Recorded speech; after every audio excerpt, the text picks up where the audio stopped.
In this video, we will learn how to rotate 2D cards showing both sides. We will also learn how to rotate objects that have depth such as coins. So without any further ado, let's get started. I have two PNG photos here. We'll be using one of them as the front side of the card and the other as the back side. If we turn a layer into 3D and then rotate it, you will see it's the same thing on the both sides. The back side is just flipped. We don't want that. We want the other photo to show when we rotate it. Today we will learn how to do that. First, place the two sides of the card exactly in the same place. Select these two layers and go to Align. Make sure Align Layers to Composition is selected. Then click Align horizontally and Align vertically. Now make these two layers 3D by clicking this icon. If you don't see this, then click Toggle Switches. Now right click, New and create a null object. Make this a 3D layer. Then select these two layers and drag and drop the pick whip in the null object. We are doing this because with the null object, we can control the rotation of both the front and the back side. We don't need to rotate it separately. Now if I rotate it from the null object, then I can rotate both the front and the back side with just one layer. But the problem is the back side is also showing the front side of the card. It just flipped.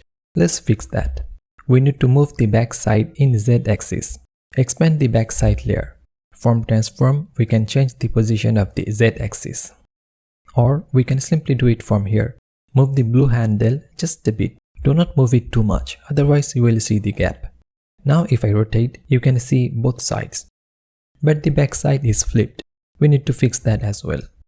Select the backside layer and rotate it 180 degrees.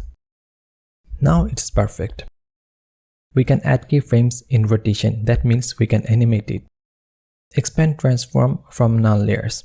Click the stopwatch icon in orientation. Move few frames and rotate it. Another keyframes will be added here. Add ease in and ease out to make the rotation smoother. If you want it faster, then move the keyframes closer to each other. Okay, great. Now let's do the second example. In this example, we'll rotate a coin. Rotating a coin is a bit different because we need to add depth.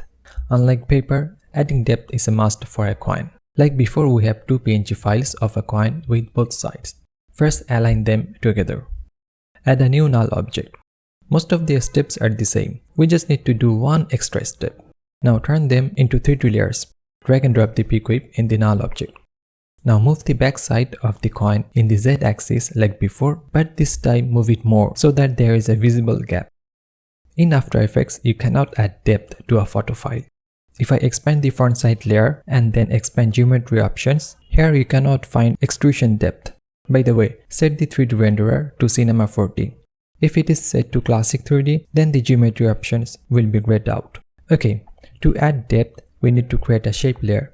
But before that, we need to extract the shape of the coin. Select the front side layer and go to Layer, Auto Trace. Check Apply to New Layers and hit OK. Here we only need the mask path. Oh, and you cannot add depth here as well. Now go to Layer, New, and create a shape layer. Expand it and add a path. Copy the path from the Auto Trace layer and paste it in the shape layer's path. Now delete the auto traced layer. We also need to add a fill color. Select a darker gold color. Place it in the middle of the coin layers. Turn it into a 3D layer. Also parent it to the null object. Now we can add the depth. Let's rotate it so that we can adjust the depth properly. Expand the options of the shape layer. Now we can see the extrusion depth option. Increase it so that the gap is filled.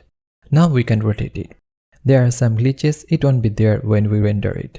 Finally, like before, we can add keyframes to animate it. So this is how you can rotate a 2D card or coin showing both sides. Hope you enjoyed this video and learned something new from it. Don't forget to like, share and subscribe for new tricks and tutorials every week. Check my Instagram account for new artworks. And you can ask me questions on comment section or in my Facebook page. See you on my next video. Thanks for watching.